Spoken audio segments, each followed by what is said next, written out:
dia tahu lagi nih ada ladang uang gitu kan. Karena udah nggak laku juga kali di stasiun TV. Nggak mungkin ya Raffi Bain nggak laku ya. Banyak juga stasiun TV yang kurang berbobot sekarang ini ya gitu. Masa acara TV kayak gitu sih, kan ada 7-8 video yang memang iya gue udah males. Akhirnya tuh gue udah diupload. males. Gue mending ngobrol gini. Belly Roadshow.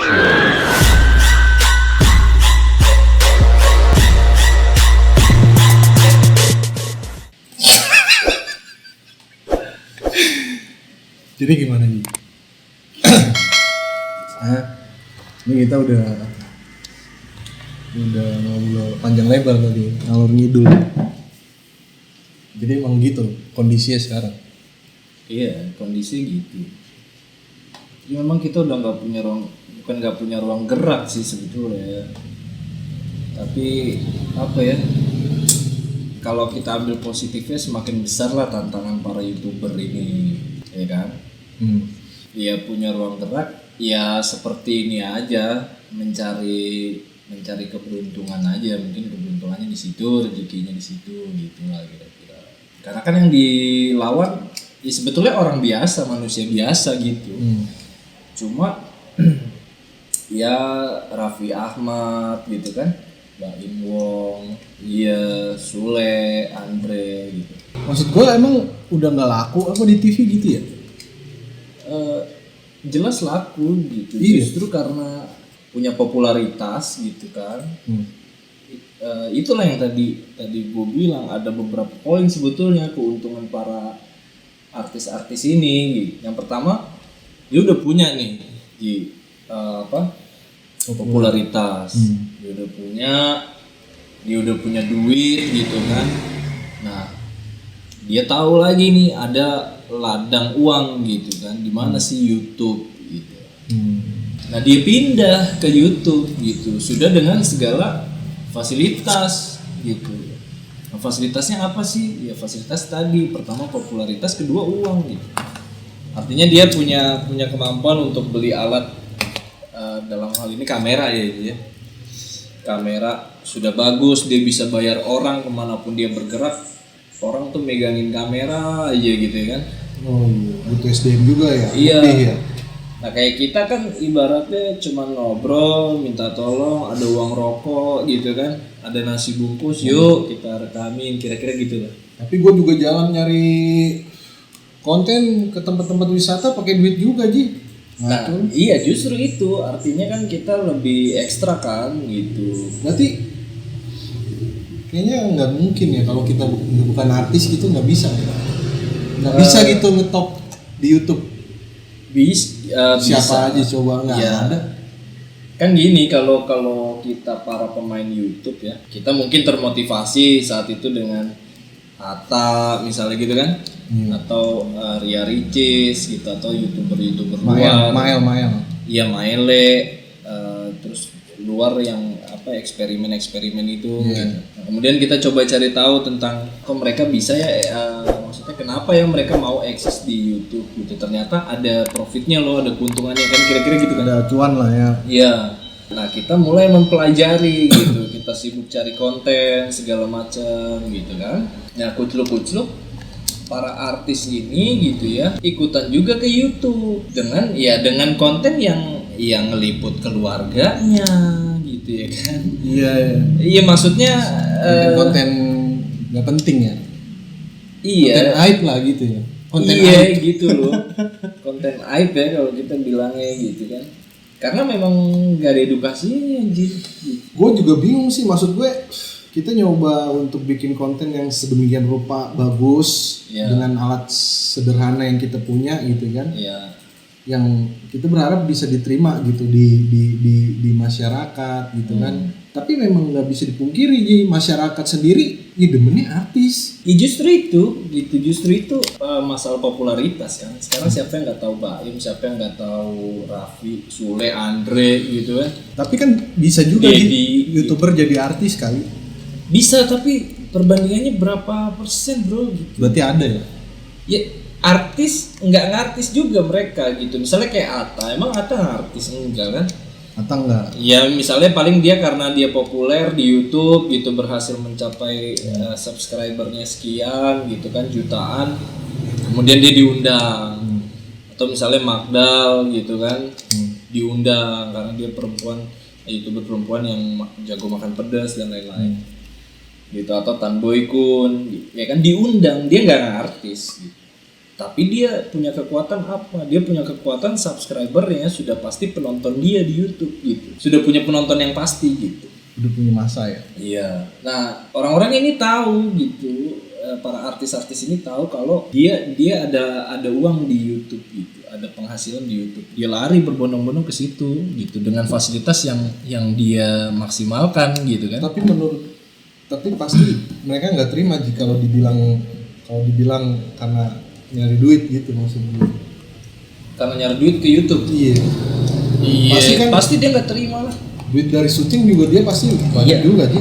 Pasti nggak terima gitu, cuman mau nggak mau gitu harus dia kenyataannya. Iya, sekarang kucuk-kucuk mereka ngapain ke YouTube gitu, mereka udah cukup populer kok. Karena udah nggak laku juga kali di stasiun TV. Nggak mungkin ya Raffi Baim nggak laku ya. Stasiun TV sekarang ngadain acara yang diambil juga dari YouTube loh Ji. Ada. Ya itu lagi-lagi akhirnya berkembang lah obrolan kita gitu ya ke stasiun TV-nya gitu. Banyak juga stasiun TV yang kurang berbobot sekarang ini ya gitu. Gue gak ngerti gitu, stasiun TV ini kan tujuannya adalah memberikan informasi gitu kan, mengedukasi masyarakat gitu lewat medianya dia gitu. Ya lagi-lagi orang-orang itu lagi, misalnya Raffi punya acara sendiri di TV, Baim punya acara sendiri di TV, Ruben Onsu punya acara sendiri. Dan acaranya itu ya kehidupannya dia gitu. Terus sisi edukasinya di mana gitu kan? Iya. Nah kecuali berimbang gitu Ji. Kecuali berimbang negara ini gitu ya, pemerintah ngasih apa sih namanya, pendapatan masyarakat secara rata-rata tuh tinggi. Nah itu mungkin jadi motivasi buat masyarakat yang lain. Loh, ini pendapatan masyarakatnya rendah, ditontonin tuh suguhannya Raffi yang rumahnya kaya, suguhannya si Baim duitnya banyak miliaran, atau Ruben dan lain-lain. Ya akhirnya kan para penonton ini kalau nggak ada filternya gitu kan, gitu dia pendapatan dia sebulan misalnya cuma 3 juta, 5 juta, akhirnya kan obsesinya lain gitu sih. Ketika ngelihat hal-hal begitu, bukan kalau motivasi. Udah muncul di TV mah udah lolos sensor Ji. Iya enggak? Ya itulah. Artinya kan kita sudah lemah di segala lini gitu. Masa acara TV kayak gitu sih, kehidupan orang gitu. Lucu gitu. Berarti sampai kapanpun kalau ada artis, katakanlah artis yang main YouTube kayak konten creator yang memang benar-benar berawal dari YouTube, nggak bisa dong Ji. Enggak juga kan? Bisa, tapi ya tadi ada faktor hokinya gitu, mencoba peruntungannya di YouTube gitu kali aja. Paling yang makan sabun gitu-gitu ya. Iya, yang kayak gitu, atau makan Indomie di Tai kambing ya. Iya, di Bantar Gebang tuh ada juga yang kayak gitu. Ya, jadi daging babi pakai kurma Ji, nggak boleh ya? Nggak boleh. Kayak gitu-gitulah. Jadi kita seolah bertaruh apa aja mungkin ini bisa jadi konten gitu. Gitu. Ini sih ya kan kita ngobrol gini karena unek-unek. Sekarang berapa video lo yang ke pending gitu kan? Mungkin ada 7-8 video yang memang. Iya, gue udah males. Akhirnya tuh gue udah males. Gue mending ngobrol gini, bukan mengkritisi ya. Akhirnya gue jengah sendiri gitu. Iya. Gue kan ngalamin bener-bener turun ke lapangan, ngeliput, maksudnya nyari konten, kita bikin narasi. Betul. Itu kan waktu juga gitu, maksud gue waktu, biaya, ya kan. Ya kayak gitulah, artinya ada yang gak sepadan gitu. Kalau beli subscriber gitu, beli viewers, lo sepakat gak tuh menurut lo? Ya buat apa gitu? Ya mendingan kita main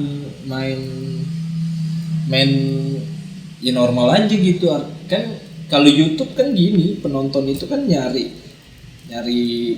sesuatu yang memang kita menurut mereka bagus gitu ya. Kalau kita beli nggak ada beda juga kita sama orang-orang yang munafik gitu. Iya kan, munafik. Kenapa? Karena sebetulnya karya kita nggak bisa dinikmati orang gitu, video yang kita suguhkan nggak bisa bermanfaat buat orang gitu. Nah ujung-ujungnya dengan segala cara kita. Tapi dengan ketentuan YouTube juga sekarang orang akhirnya ngebuat ngejar gitu Ji. Kan kalau nggak salah tuh, gua nggak tahu peraturan yang baru ya. Kan 12 bulan dengan durasi, maksudnya dengan continue video itu harus ada gitu. Iya betul. Kayak gitu. Pencapaiannya tuh dalam 12 bulan harus 1000 subscriber dan 4000 jam tayang. Iya. Ya itulah. Ya mungkin bagi kita para perintis YouTube gitu. Bukan pelopor ya, pelopornya udah ada gitu. Positifnya ya tadi gue bilang mungkin itu jadi tantangan ya. Jadi tantangan gimana caranya kita bisa ngejar target itu. Nah sekarang bagi orang yang sudah punya popularitas gitu, para artis-artis yang ya ada yang ngehe lah gitu ya. Para artis-artis ini kucluk-kucluk gitu, diliput kehidupannya, dia keluarin mobil mewahnya gitu, dia tunjukin rumah mewahnya gitu. Ya gitu-gitu aja. Terus apa gitu yang memberi manfaat tuh di mana gitu? Ya, mungkin supaya orang jadi terpacu gitu, jadi kayak punya Ya itulah semangat hidup. kan tadi gue bilang mencapai kayak mereka betul gitu. itu yang gue bilang, kalau negara ini berimbang gitu ya, pendapatan masyarakatnya rata-ratanya tinggi, itu jadi motivasi Sule, Andre dan kawan-kawan itu jadi motivasi, rumahnya itu bagus, kita harus bisa nih kayak mereka gitu kan. Nah dengan pendapatan yang lumayan gitu ya dari negara ini ya kita bisa nyicil yuk, beli kamera yuk, ayo apa yuk usaha apa gimana gitu.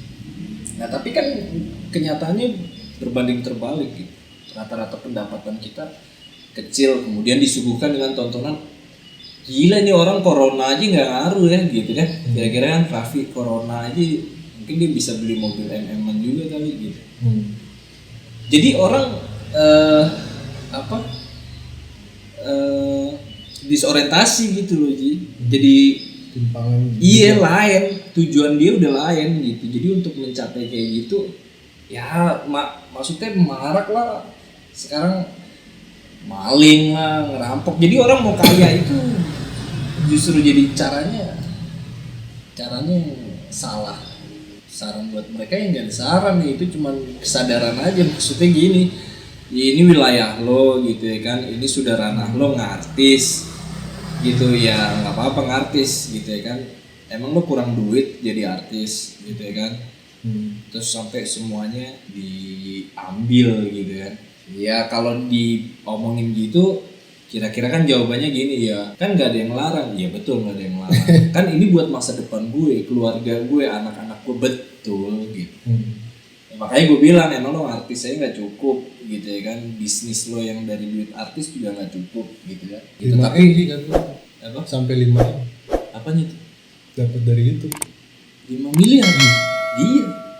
Itu apa ya? Iya, coba deh lo bayangin gitu. Jadi kita juga tidak bisa ya kayak udahlah kita jadi negara yang kapital udah gitu. Yang kaya makin kaya, yang miskin ya gitu-gitu aja. Kenapa? Karena semua lini ditutup gitu. Untuk mengembangkan ekonomi masyarakat luas tidak dibuka selaknya gitu. Karena semuanya dikuasai sama, misalnya dunia hiburan sudah dikuasai sama para yang punya talkshow segala macam, duitnya sudah luar biasa. Kemudian ada peluang nih bagi masyarakat yang lain di YouTube mungkin untuk sama-sama bisa ngangkat perekonomian. Ditutup juga sama orang-orang itu juga gitu. Iya kan? Ya sekarang kalau kemudian ya makanya dong lo bikin konten yang bagus. Iya cu gitu ya kan? Iya cu, kita juga mau bikin konten yang bagus. Sekarang kayak si Pak yang dulu itu sih Pak Dul yang bahasa Inggris. Oh iya. Iya sudah sedemikian rupa dia seolah-olah jadi orang bodoh, padahal dia orang-orang cerdas gitu. Tapi setelah Sementara. setelah dia tersohor dan pada momen tertentu dia naik, kemudian hilang lagi. Iya kan? Atau Ricis yang kemudian ngegedor YouTube, akhirnya anak-anak Indonesia ini semua yuk mungkin kita mencoba peruntungan kita di YouTube. Semua naik kan, pada mau bikin konten. Ya masuk para artis ini gitu, yang kucuk-kucuk ya semua alat bisa dia beli dan lain-lain tadi lah yang itu menurut gue gitu. Jadi memang terjadi ketimpangan gitu. Ketimpangan. Itu kan biasa kan, kita mau ngedit bikin Iya. video, nyari konten ya kan. Iya. Kalau gue kan paling yang gue rasa emang gue suka gitu, gue jalanin gitu, bukan karena ucuk-ucuk ada kebutuhan gue harus nyari konten, gak gitu ya kan. Iya. Emang pas lagi jalan videoin gitu ya kan. Iya. Ya kalau dibilang mau dapat duit apa enggak ya pasti mau ya kan. Iya, kayak gitulah. Artis kan kebanyakan gimmick gitu kan. Gini. Iya, mau bikin ini ya pasti gimmick lah gitu. Banyak gitu gue nonton video-video, nggak usah video, kalau Raffi, Baim dan lain-lain kan di TV kan, kita juga bisa lihat, nggak harus buka YouTube. Itu banyak yang gimmick gitu. Jadi biarin aja lah ya. Ya mau bilang apa, kalau kita bilang stop juga nggak mungkin, dia sudah tahu duitnya di YouTube itu berapa yang bisa dihasilin. Gitu, nggak bakalan mau dia berhenti. Gitu. Kecuali benar-benar dari YouTube-nya udah ditutup, gitu kan, atau nggak ada pendapatan lah ya, itu dari YouTube ya mungkin dia perlahan berhenti karena nyampe-nyampein kan dia. Buat apa dia gitu. Nah gue kan yang di balik layar gini, misalnya garap video Belly Roadshow gitu ya kan mati-matian juga gitu. Iya gitu. Nah mereka sudah bisa dalam satu perjalanan atau dalam satu dia ngebuka channel itu sudah bisa dengan kameramen yang 3-4 orang, tukang editnya berapa orang gitu. Kita memang nggak salah gitu. Cuman kalau kita kembali pada prinsip sama-sama ada empati gitu ya kasih ruang gitu teman-teman yang berada pada wilayahnya masing-masing. Ya kan? Karena kan jadi artis tuh susahnya bukan main gitu ya kan. Kadang kita mau ngetop, mau ikutan PH, kalau nggak punya kenalan, kalau nggak punya duit gitu ya kan buat ikut casting, ya susah juga kan gitu. Nah di YouTube ini ya kita cuma modal kamera handphone gitu ya kan. Ya artinya masih besar lah peluangnya. Tapi dibom juga sama para artis yang kayak kekurangan duit gitu. Tapi ini masuk konten lu ini bro, gimana? Iya, sengaja, nggak apa-apa. Iya. Gue bingung abisnya. Maksudnya gue udah penat juga sih gitu, ngeliat udah terlalu parah sampai akhirnya stasiun TV juga sekarang acara YouTube, acara yang artis-artis masukin ke YouTube di YouTube diambil di acara TV. Maksud gue kan di situ kan nggak. Iya banyak lah. Itu tuh gue nggak tahu skema di balik itu ya. Entah mungkin misalnya Raffi beli acara gitu, beli waktu, gitu gue nggak ngerti gitu. Cuman acaranya juga gitu Ci. Coba lo nonton deh. Acaranya gitu. Bingung juga. Nggak berfaedah gitu. Nggak ada faedahnya gitu. Ya tapi ditayangkan juga sama stasiun TV itu gitu. Kayak ya udah nggak jadi sarana yang nggak jadi sarana edukasi lah menurut gue gitu, media informasi sekarang ya. Terus acara TikTok lah diputerin gitu. Iya, TikTok juga. Iya. Ya tapi memang kita tetap harus jalan, tetap harus berjuang apapun itu. Sampai di mana titik capainya kan kita juga nggak ada yang tahu kan. Siapa tahu aja itu tiba-tiba si Baim ngajak collab ya, gimana? Ya nggak apa-apa gitu. Tapi kita perlu ngobrol. Iya. Perlu ngobrol, cuma kalau misalnya kita collab sama Baim terus kita ngikut Baim ini itu di kehidupannya gitu, ngapain gitu ya kan? Siapa lu kata dia gitu juga kan? Iya. Siapa Baim gitu lah ya kan? Gak ngapain gitu, misalnya Collabsnya yuk kita sama-sama cari tempat makan murah gitu, kita makan di pinggir jalan gitu misalnya kan. Atau ngoprek mobil sini gitu. Yo gitu kita ke bengkel bareng gitu. Nah maksudnya itu kan bagi para penonton YouTube-nya tahu akhirnya oh di situ ada tempat murah gitu kan. Oh begini loh cara iniin mobil misalnya. Kayak gitulah itu ada manfaatnya gitu. Tapi gue yakin sih emang cuma mau nyari duit doang, Ji. Pasti. Udah itu doang, nggak ada tujuan lain. Iya pasti. Artis-artis ke YouTube tuh cuma pengen nyari duit, titik. Iya betul. Jadi Gitu doang. kalau ada yang ngomong ya nggak ada yang nyari duit, gitu juga udah kaya, kasarnya gitu sih. Yang ngapain lu ke YouTube? Iya, kasih ruang dong buat teman-teman Iya. yang lain gitu. Buat para Ya kayak pemula temen, yang ya kayak Ridwan Hanif kan emang dia fokus di otomotif gitu ya kan. Iya. Sekalipun nongol di TV, dia jadi pembicara soal Iya. soal SMK kalau nggak salah waktu itu gue lihat itu juga acara berita lagi news. Udah. Terus Mas Wahid gitu dan lain-lain Kalau Homobi. kalau itu ada manfaatnya lagi. Pasti. Mas Wahid kan juga menawarkan kalau orang mau cari mobil gitu dia. Sony Setiawan, Iya. Istana Mobil. Ya Eri gitu ya. Iya, Mas Eri Fitra, asai. Doi pembalap, Iya gitu, iya mantan pembalap. pemuda berbadan gelap. Kira-kira gitu lah. Ada manfaatnya lah paling tidak. Kayak misalnya Next Carlo gitu. Next Carlo. Next Carlo Iya, kapan diundang kita ya Iya, ke makan. restorannya ya? dia ngeliput makan gitu, ngasih manfaat ke orang gitu. Sampai dia pernah mengkonsumsi makanan yang non halal gitu ya buat muslim. Dia juga kasih tahu gitu, makan di sini tapi buat muslim jangan. Terus makdal dan lain-lain. Itu masih ada manfaatnya. Iya nggak sih? Iya itu lah kira-kira aja. Atau kurang banyak ngasih giveaway kali Ji? Ya akhirnya harus duit lagi. Nah itulah maksud gua. Kenapa ruang gerak para artis ini begitu bebas? Karena duit dia Giveaway sebetulnya udah 1 banyak. miliar lah gitu. Iya. Pasti banyak yang mau tuh Ji. yang Ya nonton. Raffi bagi-bagi duit 2 miliar. Lo gila kali Vi gitu. Coba lo lihat pemula gitu ya kan. Pemula yang lagi coba berjuang, kucuk-kucuk lo bagi-bagi duit 2 miliar. Ya udah pasti orang nonton lo lah gitu. Iya kan? Udah pasti gitu, orang juga butuh duit gitu ya kan. Nah ini cuma persoalan etika aja sih. Dia sudah berada pada jalurnya, ya boleh. Etika aja emang. Iya. Karena nggak ada yang larang sih sebenarnya ya. Nggak ada yang larang. Tinggal kembali lagi ke rasa lo, etika lo Iya. untuk Kembali ke situ doang. ataupun kalau emang lo mau lo mau terjun ke YouTube, ya lo bantu lah gitu ya kan. Iya, misalnya gitu. Bantu konten-konten kreator yang memang masih 1000 subscriber. Iya. Kayak gue. Ya kita nggak usah ngemis-ngemis gitu. Oh, juga enggak sih. ya. Maksud gue gini, lebih berfaedah gitu ya. Misalnya para kalangan artis yang kesannya kekurangan duit, akhirnya nge-YouTube nih, misalnya mereka bikin kayak satu wadah gitu loh Ji. Iya.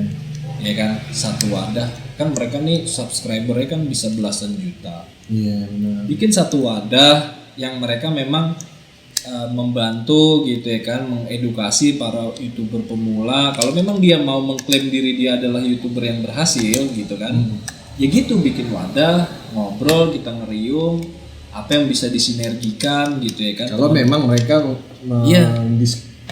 mendeklar dia YouTuber berhasil Iya, ya. gitu. YouTuber berhasil ya. YouTuber berhasil. Bukan Iya kan, sekarang gini, kecil kemungkinan kita bisa datang bukan ke berhasil karena YouTube ya. Iya. Kecil kemungkinan kita datang ke rumah Raffi misalnya, rumah Baim. Tapi kalau kita datang ke rumah Raffi itu jadi satu konten menarik dan jadi satu pencapaian yang luar biasa bagi para YouTuber pemula. Kenapa Akhirnya kita gitu. bisa ngelihat langsung datang, kita kenalan sama mereka, gitulah kira-kira. Nah, yang disuguhkan pasti kita ada nilainya nih, rumah Raffi kayak gini nih, lo kalau mau bikin gitu. Jadi ada yang bisa kita kasih. Nah itu maksud gue, ketika semuanya bisa sinergi. Kalau mereka juga ngambil ladangnya anak-anak di YouTube, ya susah gitu. Dia lebih bermanfaat kayak gitu, bikin satu kumpulan wadah Atau yang ngocing klinik, kalau coaching ngedit yang bagus gimana gitu ya. kalau coaching clean ngedit, dia kan punya tukang edit. Ya atau Dia bisa ngedit. gimana bicara di depan kamera yang nah, baik gitu. Ya bisa lah. Atau Kalau caranya kalau jadi bikin- artis gitu Ji, maksud gua ya, Ya, atau diorbitkan misalnya lah gitu.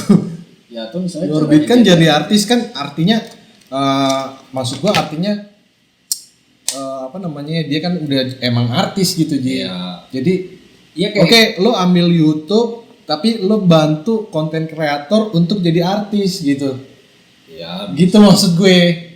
konten kreator jadi artis. Misalkan gitu, YouTuber jadi artis. Gitu. Ya bisa kayak gitu. Itu lebih bermanfaat. Yang enggak maksud gue artis dalam arti enggak artis yang di YouTube juga maksudnya. Iya. Ngerti enggak lo maksud gua? Iya.